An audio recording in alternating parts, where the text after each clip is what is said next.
Narito ang malalaki at makabuluhang balita ngayong araw. Hataw Balita Ngayon. Kinundina ni dating Pangulong Rodrigo Duterte ang paggamit ng maraming mga armadong pulis para magsilbi ng warrant of arrest laban kay religious group leader Apollo Kibuloy.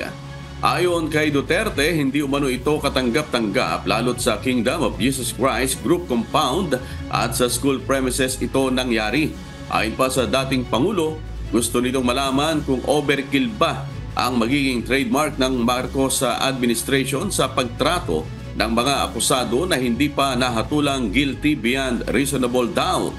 Kinwestiyon din ito kung ang nasabing hakbang ng pamahalaan ang kanilang magiging tugon sa mga kritiko ng kanilang administrasyon.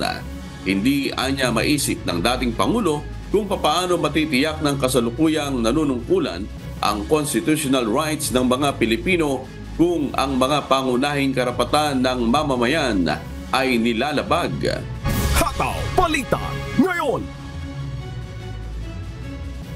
Muli namang nadagdagan ang bilang ng mga evacuees sa munisipalidad ng La Castellana sa Negros Occidental kasunod ng ipinatutupad na preemptive evacuation dahil sa panganib ng muling pagkakaroon ng pagragasa ng lahar dulot ng nangyaring pagsabog ng Bulkang Kanlaon. Nagpapatuloy ang ginagawang paglikas sa mga residente, partikular na sa mga naninirahan sa paanan ng bulkan o yung mga nasa 4-kilometer danger zone nito. Kahapon June 10, umabot na sa 106 affected families at 67 individual ang ligtas na nailikas sa munisipalidad. Sa ngayon, nananatiling nasa state of calamity ang munisipalidad.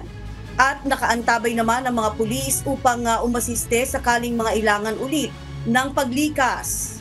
Hataw Balita Ngayon. Tiniyak ni Pangulong Ferdinand Marcos Jr. na patuloy na makikinabang ang mga magsasaka sa Rice Competitiveness Enhancement Fund o RCEP kahit na ibaba pa ang ipinapataw na taripa sa bigas. Nabuo ang RCEP sa ilalim ng Rice Tarification Law na may layong tugunan ang pangangailangan ng mga magsasaka sa pamamagitan ng pagbibigay ng makinarya, binhi at pautang. Tiniyak naman ng Pangulo na may mga proyekto na ang kanyang administrasyon upang matulungan ang sektor ng agrikultura at mapatatag ang supply ng pagkain. Sa kabila ito ng posibleng muling pag-iral ng El Nido phenomenon sa bansa. Kasabay nito, personal na iniabot ni PBBM ang tulong ng pamahalaan sa mga magsasaka at mangingisda na naapektuhan ang kanilang kabuhayan dahil sa matinding tagtuyot sa Isabela Province. Makakaasa ang ating mga magsasaka na patuloy pa rin na makikinabang sila sa Rice Competitive Enhancement Fund sa kabila ng planong pagbaba sa taripa sa bigas. Magtatatag tayo ng bago at makabagong irrigation facilities at isasaayos ang ating mga infrastrukturang nangangailangan ng renovation at makabagong mekanismo. Aayusin din natin ang ating mga agricultural logistics at supply chain. Hataw Balita Ngayon.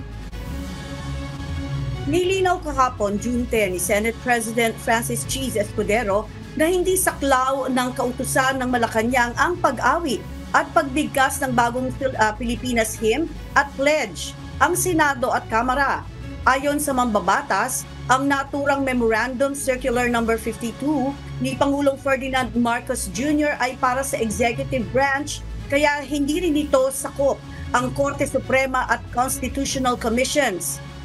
Gayunman, ipinahayag naman ito na wala naman siyang nakikitang masama kung isasama sa flag raising ceremony ang bagong Pilipinas Hymn at Pledge.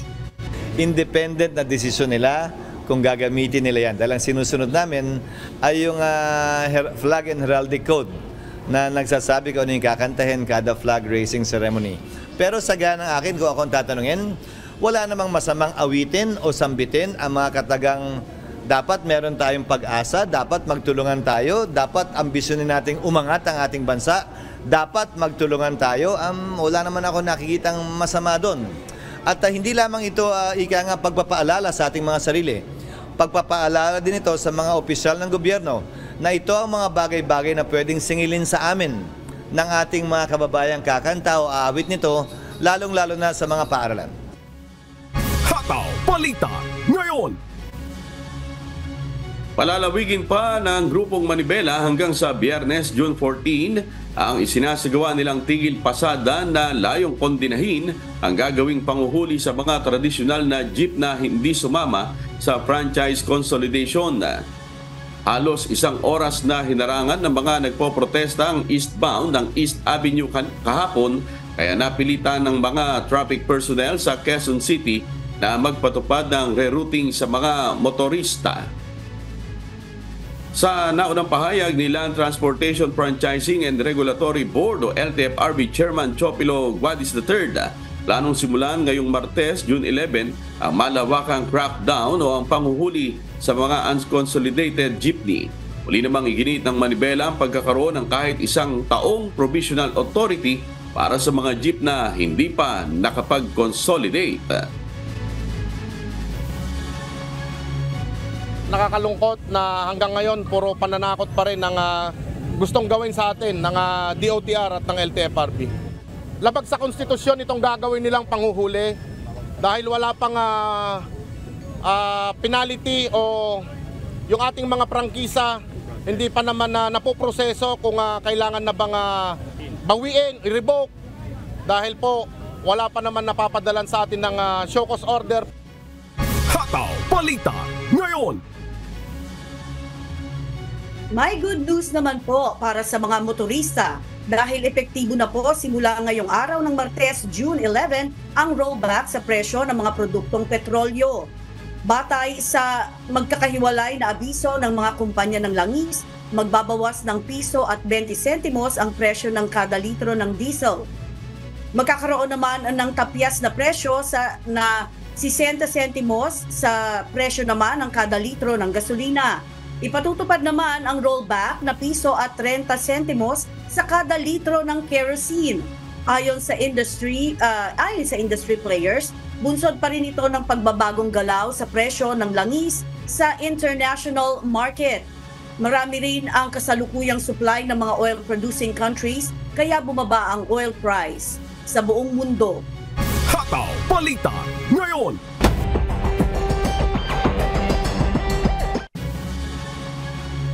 Patay ang isang babaeng prosecutor matapos pagbabarilin ng mga hindi pa nakikilalang suspect sa Chapter 8 Tianda, Barangay Playa, Digo City, Davao del Sur, pasado alas 5 ng hapon nitong Lunes, June 10. Kinilalang biktima na si Attorney Elianor de la Peña, 54 na taong gulang at isang provincial prosecutor ng Davao Occidental.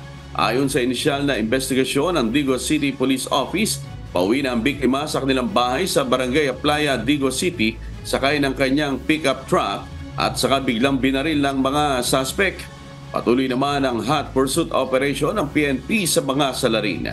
Ikinalungkot naman ng National Prosecution Service 11 ang nangyaring insidente. Nangako rin ito na iimbestigahan ang kaso para makamit ang hustisya para sa kanilang kasamahan.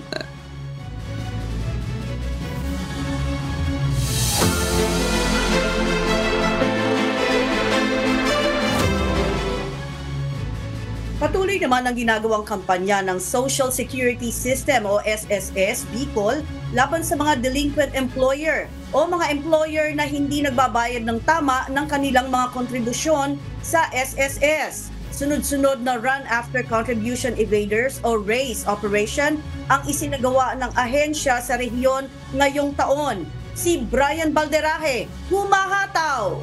Hataw Balita ngayon.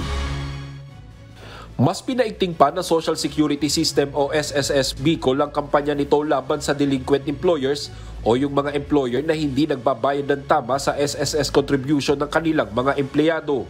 Dahil dito sunod-sunod na Run After Contribution Evaders o RACE campaign ang isinagawa ng ahensya sa iba't ibang lugar sa rehiyon. Layo nitong patuloy na paalalahanan ng mga employers kaugnay sa pananagutan na posible nitong kaharapin sa oras na hindi sumunod sa tamang pagbabayad ng kontribusyon ng SSS ng kanilang mga empleyado. Nabibigyan din ng nasabing hakbang ng awareness ang mga empleyadong kaugnay sa mga karapatan nito bilang isang miyembro ng SSS. Nais din ng ahensya na matulungan ang employers at employee na mas maging magaan pa ang pagbabayad nito alinsunod sa mga programang inilulunsad ng SSS. Finifeed kami ni Dole dun sa mga daanan nila of the violations of the employers. Kaya interconnected na po kami, may MOA kami na nag-exchange notes na kami, data. So, ganun na po ka-intensify. Ngayong 2024, umabot na sa 42 race operation ang isinagawa ng SSS sa iba't ibang lugar sa Bicol Region. Mula noong January hanggang buwan ng May, nakakolekta na ang SSS Bicol ng 1.97 million pesos mula sa 67 delinquent employers. This is one way to educate our members. Sa ibang opisina po namin, kumonte na.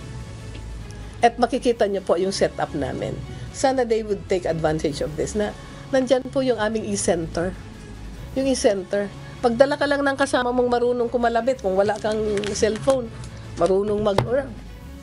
Kahapon, June 10, supresang sinuyod ng mga opisyal ng ahensya ang 8 business establishment sa bayan ng Daet, Basod at San Vicente sa Camarines Norte. Sa 8 establishmento na pinuntahan ng SSS sa probinsya, 7 rito ay non-remittance at 1 naman ang hindi pa rin rehistrado. Aabot sa 347,000 pesos naman ang target na makolekta sa isinagawang race operation kahapon sa Camarines Norte. Noong nakalipas na buwan ng Mayo, aabot na sa 116 na demand letters ang naipadala ng SSS Bicol sa mga employers na kinakitaan nito ng iba't ibang violation. 31 dito ay nasampahan na ng kaso. Nasa 65 na race operation pa ang nakatakdang isagawa ng SSS Bicol sa mga susunod na buwan dito sa Bicol Region. Brian Baldarahe, humahataw sa Balita Ngayon. Hataw Balita Ngayon. Ayuda kapalit ng basura. Yan ang bagong programang pinasimulan ngayon ng lokal na pamahalaan ng Surigao City at ng City Environment and Natural Resources Office. Sa inisyatibong ito, makatatanggap ang mga residente ng ayuda gaya ng 5 kilong bigas, mga delata, 3 packs of noodles kapalit ng 25 kilo ng mga basura na kanilang makukuha. Hinihikayat ng programa ang bawat residente na suportahan ang nasabing programa sa pamamagitan ng pangongolekta ng mga plastic, cellophane, plastic bottles, tin cans at mga karton. Kung makaipon na, maaari na nila itong dalhin sa kani-kanyang mga barangay hall upang doon timbangin. Lain ito na hindi lang upang mabigyan ng ayuda ang mga residente, kundi malaki rin ang magiging ambag nito upang mapanatiling malinis at ligtas sa polusyon ang buong syudad.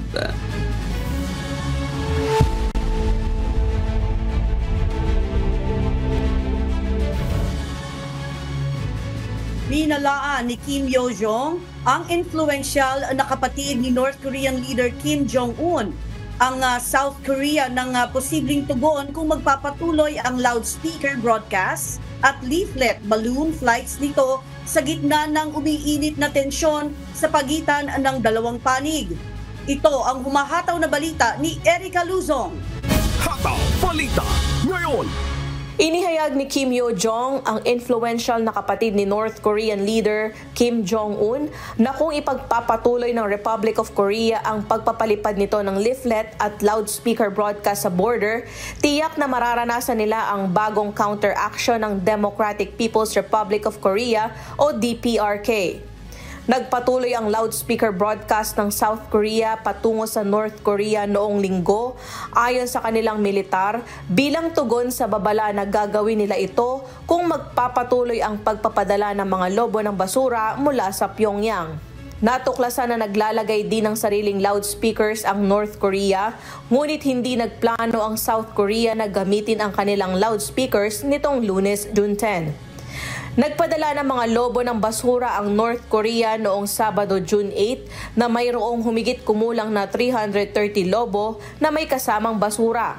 Humigit kumulang 80 rito ang tumama sa South Korea. Sinabi ng South Korea na may karagdagang 310 lobo na ipinadala noong Lunes at humigit kumulang 50 ang tumama sa South. Ipinunto ni Kim na nagpadala ang North Korea ng 1,400 lobo sa border mula gabi ng June 8 hanggang madaling araw ng June 9.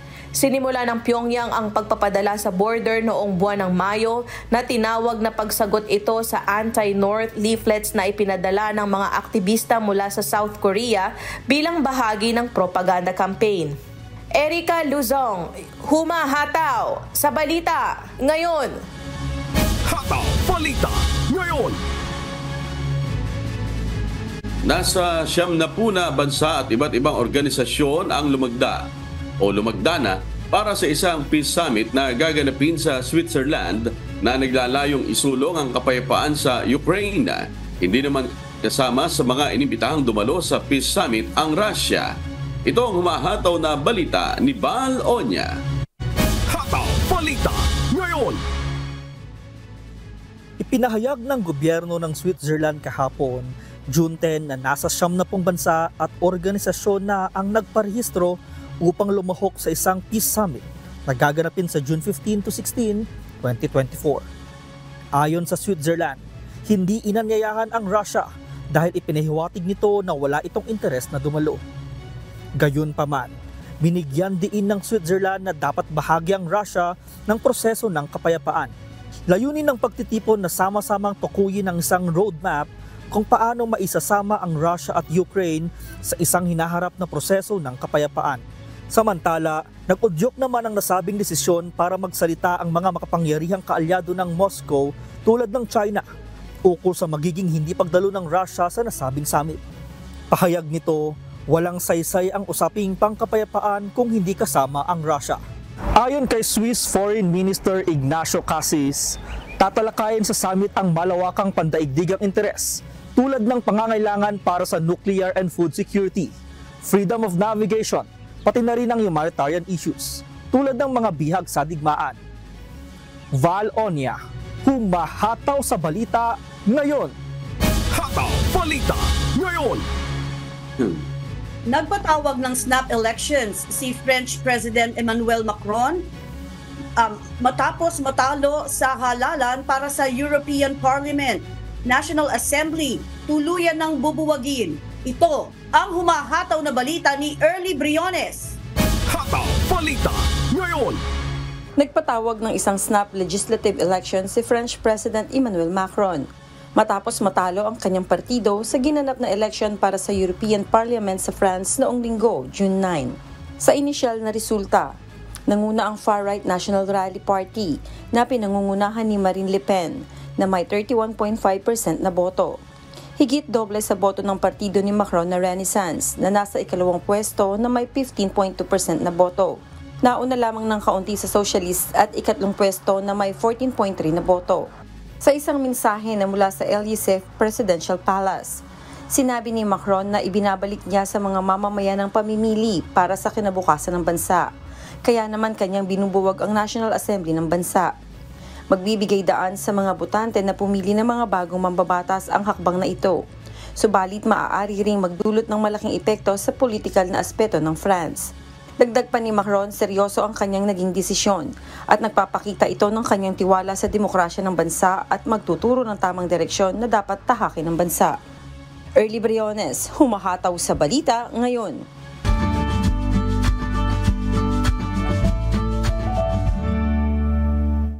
Alamin ang magiging lagay ng panahon sa iba't ibang bahagi ng bansa ngayong araw ng Martes. Panoorin po natin ang update mula sa Philippine Weather Bureau Pag-asa.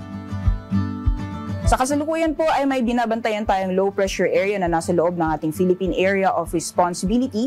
Kahapon po ito nabuo and as of 3 a.m. ay huli itong namataan sa layang 145 kilometers west-northwest ng Butuan City, Agusan del Norte or nasa may karagatan ng Bohol. Although sa ngayon po itong low pressure area ay mababa yung tsansa na ito ay magiging isang ganap na bagyo at possible na malusaw or mag-dissipate po ito ngayong araw. Pero sa ngayon po, posible pa rin ito magpaulan sa ilang bahagi ng Kabisayan at Mindanao Kung makikita po natin dito sa satellite image, may nabubuo pong mga kaulapan dito sa may bahagi ng Kabisayaan. So asahan pa rin po natin may ilang bahagi ng Visayas and Mindanao makakaranas pa rin po ng maghapon ng mapag-ulan, samantalang sa nalalabing bahagi po ng ating bansa, mainit na panahon pa rin ang mararanasan lalong-lalo na pagdating ng tanghali at may mga tsansa pa rin ng mga isolated thunderstorms kadalasan sa hapon o sa gabi. And sa ngayon po, makikita po natin itong southwest monsoon ay hindi po nakaka-apekto sa ating bansa, mostly offshore or dito sa may West Philippine Sea, yung mga pag-ulan na dulot nitong hanging habagat. Pero sa mga susunod na araw, possible by this coming weekend, ay makaka-apekto po ulit ito sa ilang bahagi ng ating bansa at magpapaulan sa may kanlurang bahagi ng ating kapuluan. Sa kalagayan po ng ating karagatan, wala po tayong gale warning sa ngayon, banayad hanggang sa katamtaman pa rin ang mga pag-alon na mararanasan sa ating mga karagatan. Kaya malaya pa rin po mga kapalaot yung ating mga kababayan na may mga maliit na sakyang pandagat. Iba yung pag-iingat naman po sa mga offshore thunderstorms o mga biglaang pagbuhos ng ulan sa karagatan. Ngayong umaga, si Haring Araw ay sisikat ng 5:27 a.m. at lulubog mamayang 6:25 p.m. At napanood po natin ang update mula kay Pag-asa Weather Specialist Rhea Torres. Tandaan, sa bawat araw na ating nasisilayan, tayo magpasalamat sa Diyos na may lalang.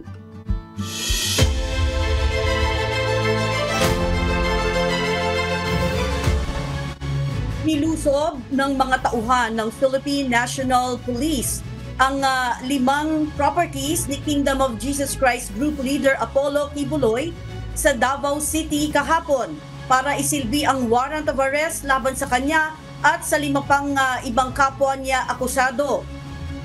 Huling nabigo ang mga otoridad na mahanap ang religious group leader at ang mga co-accused nito.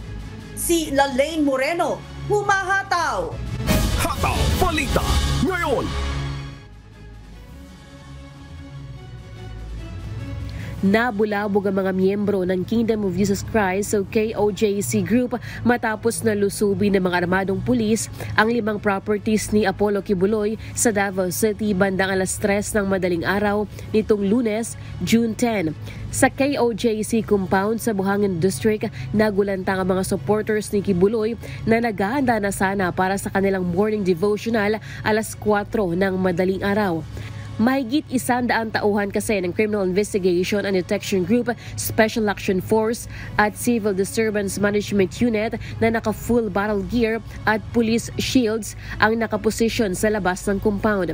Pero bago pa man sila makapasok ay nakabarikada na sa labas ng gate ang mga tao para sila pigilin. Gamit ang fire truck, sinabuyan ng tubig ang mga staff para hindi na makalapit at umakyat gamit ang hagdanan. Kaya nagkaroon ng tensyon o standoff sa pagitan ng dalawang panig. Ilang mga individual din umano ang nasaktan sa girian. Walang or part lang po ito ng procedures natin in serving warrants of arrest. Pasado alas 5 na ng umaga nang pinapasok ng mga KOJC members ang mga pulis. Ilang mga abogado naman ni Kibuloy ang tumanggap ng warrant of arrest. Sinamahan pa ng kanilang legal counsel na si Attorney Israelito Torion ang mga pulis para ipakita na hindi nila tinatago si Kibuloy sa KOJC compound o maging sa Jose Maria College. 3 chopper din ang paikot-ikot sa taas para tingnan ang nangyayari sa loob ng compound. Ayon kay Attorney Torion, paglabag umano sa batas ang ginawang paghalughog at pagsugod ng mga pulis dahil wala silang search warrant kundi warrant of arrest lamang. Umakyat yung mga ibang mga pulis, mga 3:30 in the morning, 4 o'clock, ganun, na nag-attend kaya nagulantang yung mga members. Kung wala kayong search warrant, wala naman kayong karapatan na magamit pa kayo ng stairs at lusubin kami dito at may nasaktan pang 2. Hindi talaga po pwede sana na magpasok ka sa lugar. Buti sana kung nakita mo yung tao at pumasok siya doon sa lugar. Puwersahan ding pinasok ng CIDG ang KOJC compound sa Prayer Mountain at Glory Mountain. Makikita pa sa CCTV footage ang puwersahang pagsira sa gate. Pagpasok ng mga pulis, agad silang pinigil ng mga tao kaya sumiklab ang tensyon. 5 individual naman ang tinalian ng cable tie matapos magtangkang manlaban umano sa mga otoridad. Sa labas naman ng KOJC compound sa Malungon, Sarangani, ilang mga armadong pulis ang nakabantay. Pinuntahan din nila ang properties ni Kibuloy sa Samal Island. Sa ginawang paghahanap ng mga pulis, bigo pa rin silang mahuli si Kibuloy at 5 kapwa niya akusado sa kasong child abuse, sexual abuse at human trafficking. Ayon kay Piero 11 spokesperson Police Major Catherine De La Rey, maaaring magsampa ng reklamo ang mga nasaktan ng pulis. If totoo yung nangyari, the complainant can file a complaint and file a case kung kailangan. Sasagutin naman yan ng PNP. Iniisip din natin baka mag-resist yung mga supporters and followers. Nakita naman yung kanina na nandun na sila naka-standby for any eventualities. Nananawagan naman ang PNP sa mga miyembro ni Kibuloy na isuko na ito at 5 pang akusado para harapin ang kanilang kaso. I want to take this opportunity also na manawagan muli kay Pastor Kibuloy at iba pa pong mga akusado na para maiwasan po yung mga ganitong mga sitwasyon ay sana po ay sumuko na po sila at harapin po yung mga kasong isinampa po sa kanila para mabigyan din po sila ng pagkakataon na sagutin itong mga reklamo. At I think yung courts po ay yun po yung proper venue para sagutin po itong mga reklamong isinampa po sa kanila. Lelaine Moreno, humahataw sa Balita Ngayon. Hataw Balita Ngayon. Patuloy na pinalalakas ng tropa ng Philippine Army at United States Army ang ugnayan pagdating sa joint military salaknib exercise ng dalawang bansa. Ngayon pa lang ay pinaghahandaan na nila ang mga posibleng mangyari sa actual senaryo sakaling magkaroon ng kaguluhan upang mapangalagaan nila kapwa ang territorial defense ng bansa. Si Nestor Torres humahataw. Hataw Balita Ngayon. Isang culmination activity ang isinagawa kahapon June 10 sa pagitan ng Philippine Army at United States Joint Pacific Multinational Readiness Center o JPMRC sa Port Magsaysay sa Nueva Ecija. Bahagi pa rin ito ng nagpapatuloy na salaknib exercise phase 2 ng US at ng Philippine Army kung saan nasa mahigit 2,000 ang nakilahok na kinabibilangan ng iba't ibang grupo. Kabilang na ang 72nd Brigade, 66 Infantry Battalion, 77 IB, Hukbong Katihan ng Pilipinas, 5th Infantry Division, Signal Regiment, 25 ID, Tradoc Training and Doctrine Command, US Army at iba pa. Sentro ng naging pagsasanay ang interoperability training, leadership, movement maneuver, skills effectiveness, capability development, educational training. Ayon kay Lieutenant General Roy M. Galido, Commanding General ng Philippine Army, mahalaga ang pagsasagawa ng iba't ibang senaryo sakali mang may dumating na kaguluhan o panganib ay alam nila ang kanilang gagawin. We started with Balikatan. We started with yung kung naalala nyo, yung Katihan, di ba? Yung Army side. Last March, which concluded dun sa Army Day. So, dito tayo nag-start ng large-scale formation army. Then we had the Salaknib 2, yung Army to Army, smaller scale. Then the Balikatan, na kasama yung Air Force, Navy. But this time, bumalik tayo ulit sa Salaknib para sa actual scenario or simulated scenario na may kaguluhan at kung ano dapat gagawin natin. Ayon pa kay Lieutenant General Roy Galido, kailangan anya ng Pilipinas ang tulong ng US Army para mapalakas ang interoperability o ugnayan ng US at Philippine Army para mapangalagaan ang kani-kanilang territorial defense. Napaka-importante, especially dito sa type of warfare o type na crisis scenario. We cannot act on our own. We need our allies. And especially dito sa pagbabago ng role ng Army, that is to be able to defend their country or territorial defense. Alam niyo naman, wala pang capability ang Philippine Army to defend our country territory because of we don't have the proper platforms. So with our exercise sa United States Army, na-expose tayo sa mga tamang platform, tamang kagamitan para sa territorial defense. At saka yung tamang aksyon sa pagpaplano at pagsuporta ng puwersang maramihan talagang at malakihan. Tiniyak naman ng Philippine Army na mas lalo pang titibay ang ugnayan sa pagitan ng sandataang lakas ng Pilipinas at US Army. We're getting better. We're getting better and we're realizing that this is the way to go about when we really want to have realistic training and yung essence of Balikatan, yung talagang actual na nagtutulungan para sa senaryo na hinaharap natin. Samantala, nangako naman si Commanding General Major General Marcus S. Evans ng 25th Infantry Division ng USARPAC na tuloy-tuloy ang gagawin nilang Joint Pacific Multinational Readiness Center ng US at PH Army para maragdagan ang kaalaman sa actual defense at paggamit ng iba't ibang armas. The ability to work alongside your division staff and soldiers has made us all better warfighters. It's increased our lethality. It's developed cohesive teams between our two armies and forged relationships that will continue to grow and prosper for generations to come. For over 3 months, the soldiers and leaders from the Philippine Army and U.S. Army have refined planning processes, participated in individual training, and we culminated with the first fully instrumented Joint Pacific Multinational Readiness Center. Nestor Torres, humahataw sa balita ngayon.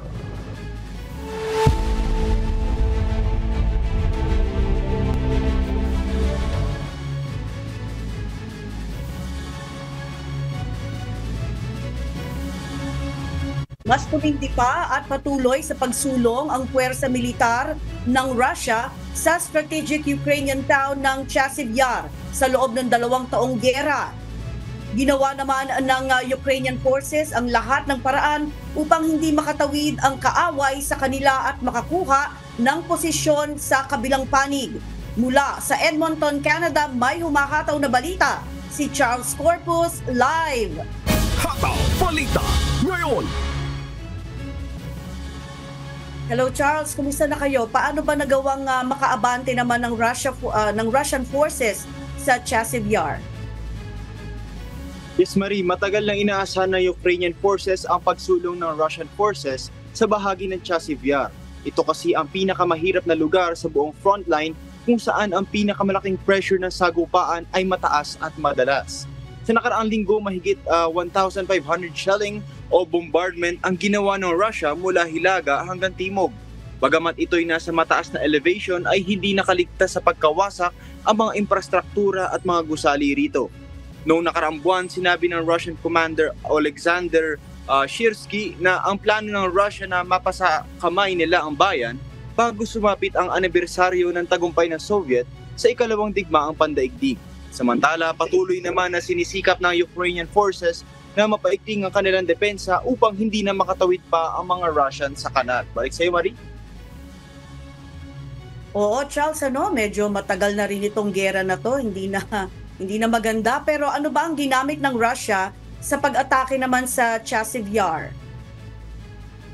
Yes, Marie, gumamit ang Russia ng mga guided aerial bomb na sinuportahan naman ito ng mga maraming long-range mission at drone, kaya sila nakabuo ng puwersa nila sa pag-atake sa Chasiv. Balik sa'yo, Marie. Alright, salamat Charles Corpus mula naman sa Edmonton, Canada. Hataw Balita ngayon. Nagbitiw na sa pwesto si Israeli Minister Benny Gantz noong linggo.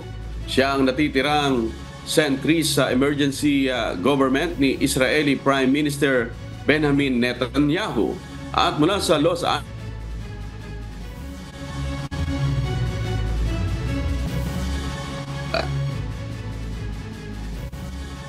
Hataw Balita ngayon. Klein, ano ang magiging epekto ng pagbibitiw ni Minister Gantz sa pwesto sa pamahalaan? So amigo, bagaman hindi naman ito agarang banta sa gobyerno, maaaring madala si Israel Prime Minister Benjamin Netanyahu ng mga may matitigas na paninindigan na maaaring magpatuloy sa giyera o mapaigting ang iringan sa Hezbollah ng Lebanon. Noong nakaraang buwan, nagbigay ng June 8 deadline si Gantz kay Netanyahu para gumawa ng maayos na estratehiya para sa Gaza matapos ang malawak na opensiba ng Israel sa lugar. Hindi naman ito pinansin ni Prime Minister Netanyahu. Noong linggo, June 9, sinabi ni Gantz na nilabo na ng politika ang mga desisyon ng gabinete ni Netanyahu. Hirap umano siya sa naging desisyon dahil may mga hostage pa sa Gaza at patuloy ang laban ng mga sundalo. Dagdag nito, napipigilan umano sila ni Netanyahu sa tunay na tagumpay sa gera. Tumugon naman ang Prime Minister sa isang social media post na hindi ito ang oras para iwan ni Gantz ang laban. Sa pagkawala nito, mawawala ang suporta ng mga Sanchez kay Netanyahu na kailangan sa Israel at abroad, lalo na tumataas na ang pressure sa 8 buwan ng giyera sa Gaza. Balik sa iyo. How about dun sa pwesto sa pamahalaan, Klein? Meron bang magiging epekto ito?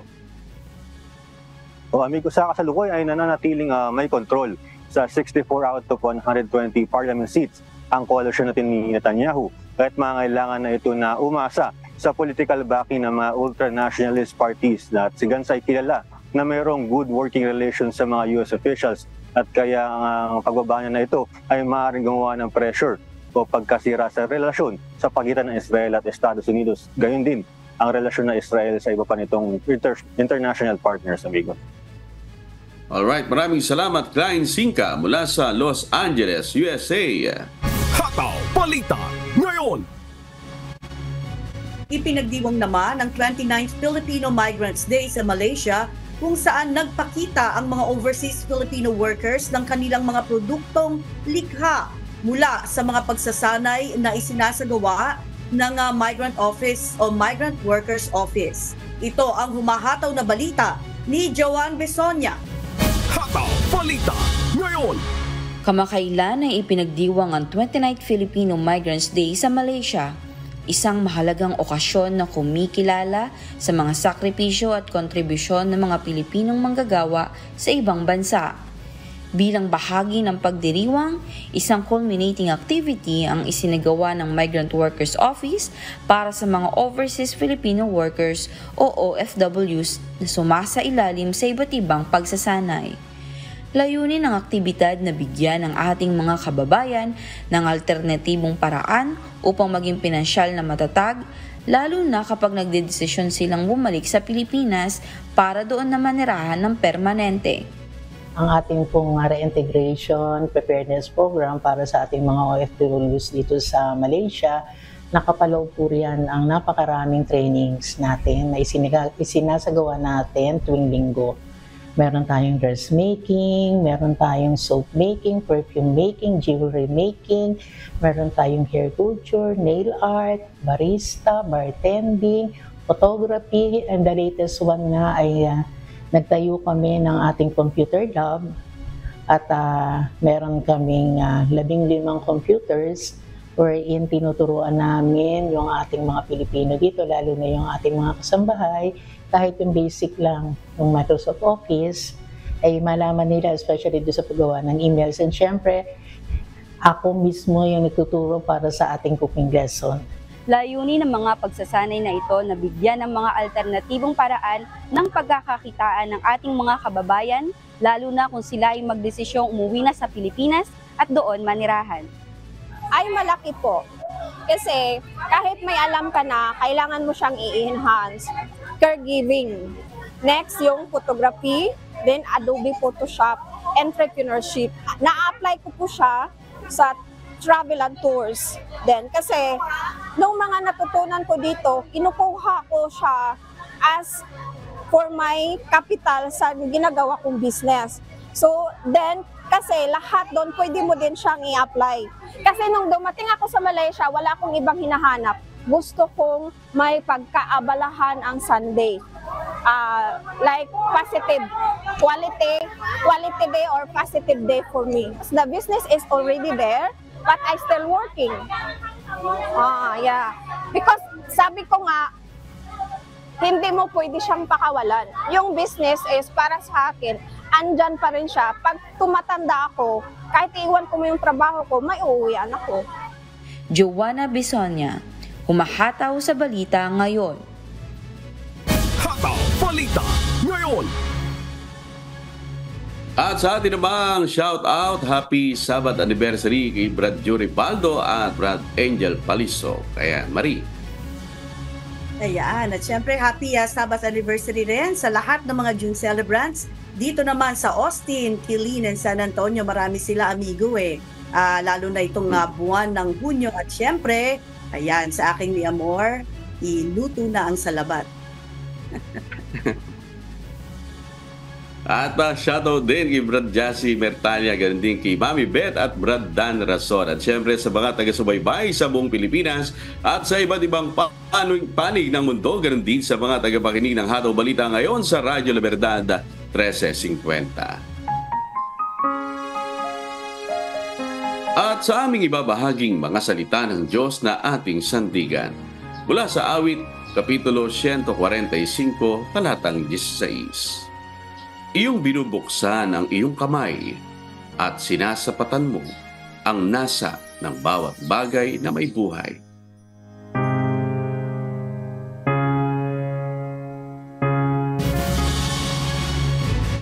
At yan po ang mga humahataw na balita ngayong umaga ng Martes, 11 sa buwan ng Hunyo 2024. Sa ngalan po ng lahat ng bumubuo ng UNTV News and Rescue, UNTV Radyo Libertad 1350 at ng ating mga correspondent mula Luzon, Visayas at Mindanao. Mula po rito sa Pilipinas, ako po inyong amigo Sherwin Kulubong. At yan po ang mga humahataw na balita sa iba't ibang panig ng mundo ngayong Tuesday morning, June 11, 2024. Mula naman po rito sa Round Rock, Texas, USA, ako, si Marie Peñaranda. At dito sa UNTV at sa UNTV Radio La Verdad 1350, Diyos ang aming sandigan, serbisyo publiko ang aming pinakahalagahan. Susunod na po ang Good Morning Kuya. Salamat po sa Diyos at magandang umaga.